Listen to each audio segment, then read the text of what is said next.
Hello and welcome to episode 21 of Sealed Saturdays. It is Saturday, July 3rd, and today we're opening more Modern Horizons 2. Modern Horizons 2 is the newest straight-to-modern expansion, featuring several unique new cards, as well as many pre-modern cards being printed into the format. We'll be opening something a little different than normal for the next few weeks, as we've secured set booster boxes for this set. Set boosters come with more rares, less commons, and occasionally cards off a select list of reprints, so this should make the sealed deck builds extra spicy. We'll be using 6 of these to try and build a sealed pool, trying to build whatever archetypes we can with the cards in our pool. Now let's get to opening these packs and building our deck. So pack number 1, we've got 1 art card, 1 foil forest, an Aeromoeba, a Foul Watcher, an Unholy Heat, a Gouged Zealot, a Prophetic Titan, well, we're definitely playing that card, an Altar of the Goyf, a Lucid Dreams, a Chef's Kiss, a Seal of Cleansing, that's a new to modern reprint, another Aeromoeba, a Foil Silverbluff Bridge, and a Clue Token. Well, that was a very, very blue-red pack. And Prophetic Titan is by far one of the best uncommons in the set. So, pack number 2. We've got this art card. We have this forest. We've got a World Weary, a Glintblade Prowler, a Flametongue Yearling. There's a throwback to Flametongue Kabu. A Thraben Watcher, a Captain Ripley Vance, a Spreading Insurrection, a Karth the Lion, a Lioness Cryptozoologist, a Patchwork Gnomes, a Phantasmal Dreadmaw, a Foil Glimmer Baron, that's our first green card, and a Scroll Token. Pack number 3. We've got an art card, a Swamp, another Aeromoeba, a Foul Watcher, an Unholy Heat, a Fey Offering, a Strike It Rich, a Road to Ruin, a Kaleido Scorch, a Rashadan Dockhand, good old merfolk, Sterling Grove, a Late to Dinner, a Piercing Rays, a card off the list, Relearn. Say, blue regrowth for instants or sorceries. Pack number 3. Number 4. We're number 4 already. An art card. Basic Forest. A Dahanna's Ploy. Mistvault Bridge. A Cabal Initiate. Turok's Canticle. A World Weary. A Glintblade Prowler. A Scuttletide. A Magus of the Bridge. Angelic Curator. A Terminal Agony. A Burdened Aerialist. And a alternate play instruction card. That's number 5. This art card, basic land, a Lose Focus, Mental Journey, a Recalibrate, another Dahanna's Ploy, a Blazing Rootwalla, a Rakdos Headliner, a Sarah's Emissary, that seems like a fantastic card to reanimate, Shatterfang, Squirrel General with the old border treatment. Oh, this is in the wrong pile. That's why. Mirari's Wake, which is an amazing card. Combined Chrysalis. Foil Healer's Flock. The card off the list, Liliana's Devotee. And pack number 6.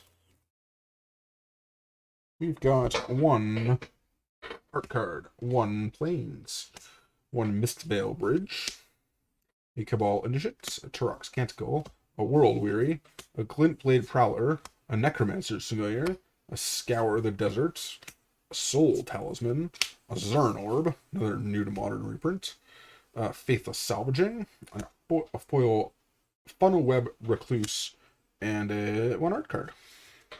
That was the pack with the least rares in it. I think we only had the 1.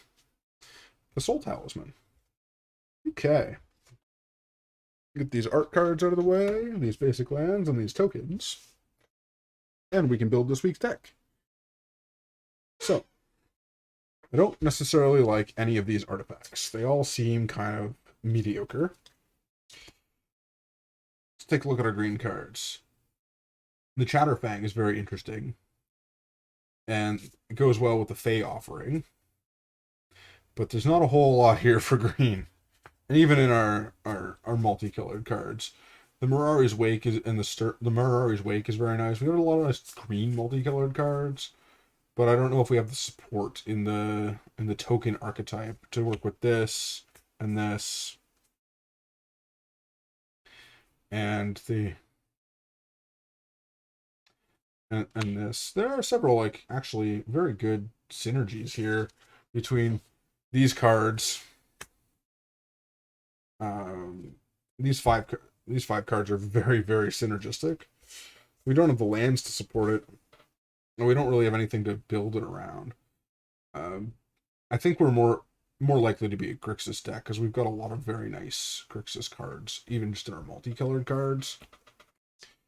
And as fun as these cards are, I don't think they're going to be strong enough and supported.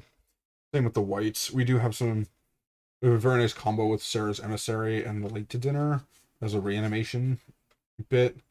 And like even Scour the Desert's nice. But there's just not enough support in green or white for us. We have like tons and tons of red removal, which I always like. So like there's no chance of us not playing red here. The Gorge Zealot's also a nice little card. And then to support that, we have some nice blue cards. We have Mental Journeys, which fixes our mana. Dockhand is fairly useful. The Aeromoebas are great discard outlet. I think we have three Aeromoebas. 3 Aeromoebas. The Scuttle Tide is actually a reasonable discard outlet as well. The rest of the cards are okay. Burdened Aerialist is a decent card as a filler. We'll set the rest of these aside and take a look at our... do we have any good discard outlets? We have some discard outlets. Removal in these 3 World Wearies is really great. And then we can get ahead on cards with these Glint Prowlers.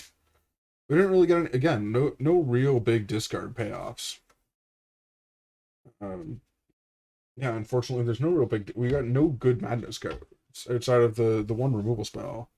Only the Terminal Agony is our only good removal spell here, or Madness payoff.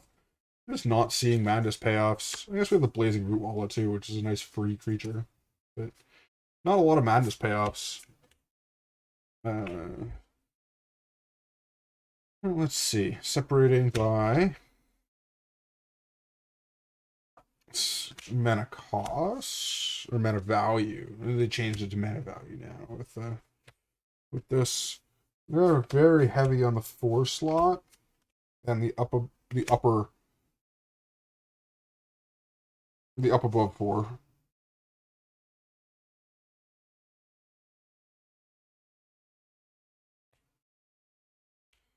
Okay. So Grixis Madness with not many Madness cards. It's more like Grixis Delirium. I think we have more Delirium payoffs than we do Madness. So give a quick look at our artifacts. See, Patchwork Gnomes would be great if we had some Madness cards and wanted to discard. 4, 5, 6, 7, 8, 9, 10, 11, 12, 13, 14, 15, 16, 17, 18, 19, 20, 21, 22, 23, 24, 25, 26. Alright, so we have 3 cuts to make. Pretty easily able to cut one of these Prowlers. I think that's perfectly fine. Same with this Aerialist is probably an easy cut. I like the Scuttle Tide because it just lets us turn any of our creatures into basic lands. I think we may cut one of the Cabal Initiates, but it's also a nice threshold payoff. 4, 5, 6, 7, 8, 9, 10, 13, 14, 15, 16, 17, 18, 19, 20, 22, 23, 24. Maybe one of these World Wearies is our last cut. Either the World Weary or the Mental Journey. I think it's a World Weary as a cut, because we do have lots of ways to get rid of things. We have the Flametongue Yearling, Kaleidoscourge, Scourge, 2 Unholy Heats, 1 Terminal Agony. That's 1, 2, 3, 4, 5 pieces of removal plus the 2 World Wearies and the Prophetic Titan. Yeah, we can cut one of these very easily. This deck was actually a lot simpler to build than expected. We've got decent mana with 3 blue duels, actually. Blue is very nice. I don't think we need to run more than 2 islands in this deck. It gives us 5 blue sources for 1, 2, 3, 4, 5, 6 blue cards. That seems perfectly...